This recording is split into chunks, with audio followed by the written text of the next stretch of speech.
The Russian state news agency has highlighted a significant development in the ongoing economic standoff between Russia and the West. With over $288 billion worth of Western assets in Russia potentially subject to confiscation, questions arise about the effectiveness of the latest sanctions imposed by the European Union, EU, and the United States, US. The sanctions were aimed at isolating Russia economically and politically following its actions in Ukraine. However, Russia's countermeasures have escalated tensions, raising concerns about the broader implications for both sides.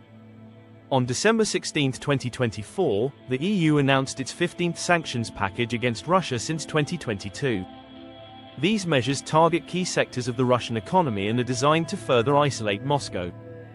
However, Russia has retaliated by targeting Western companies operating within its borders. This includes plans to seize assets, impose heavy taxes on asset sales, and restrict profit repatriation. The Kremlin's countermeasures have led to heightened geopolitical tensions, signaling a new phase in the economic conflict. The West holds a substantial advantage in terms of the value of frozen assets. As of recent estimates, Western-held Russian assets amount to $300 billion in Russian central bank reserves and other assets, along with $58 billion in assets belonging to Russian oligarchs, frozen globally. In contrast, Russian-held Western assets total $288 billion within Russia, which are at risk of seizure.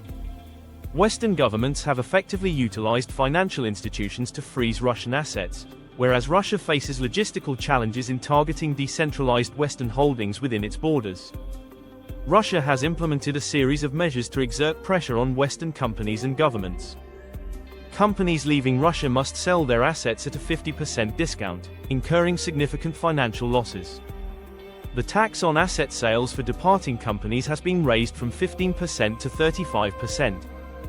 Western firms face tight restrictions on transferring profits out of Russia, ensuring that funds remain within the Russian economy. Russia has also imposed travel bans on EU officials, complicating diplomatic resolutions.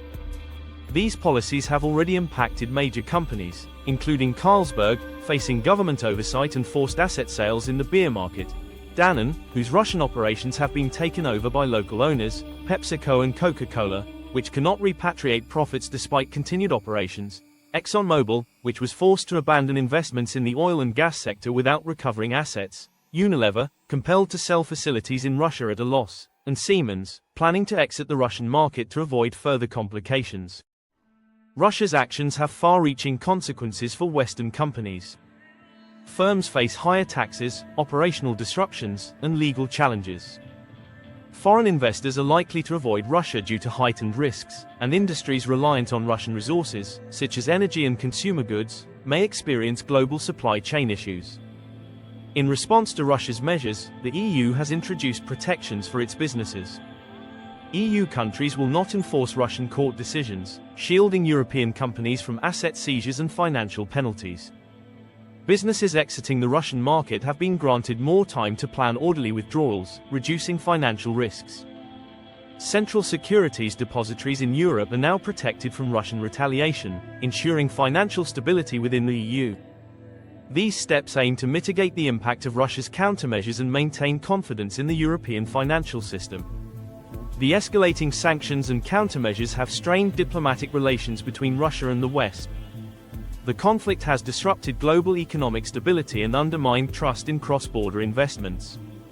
Russia's focus on self-sufficiency and domestic markets reflects its intent to adapt to Western sanctions, but the long-term economic outlook remains uncertain. For Western companies, the challenges of operating in Russia raise critical questions about their future strategies. Will they adapt to the volatile environment or retreat entirely, leaving behind significant investments? The sanctions war between Russia and the West represents a high-stakes economic conflict with global implications. Both sides face significant challenges, and the cycle of retaliatory measures shows no signs of abating. The long-term impact on international business strategies and geopolitical stability will depend on whether diplomacy can eventually prevail or if the economic standoff escalates further.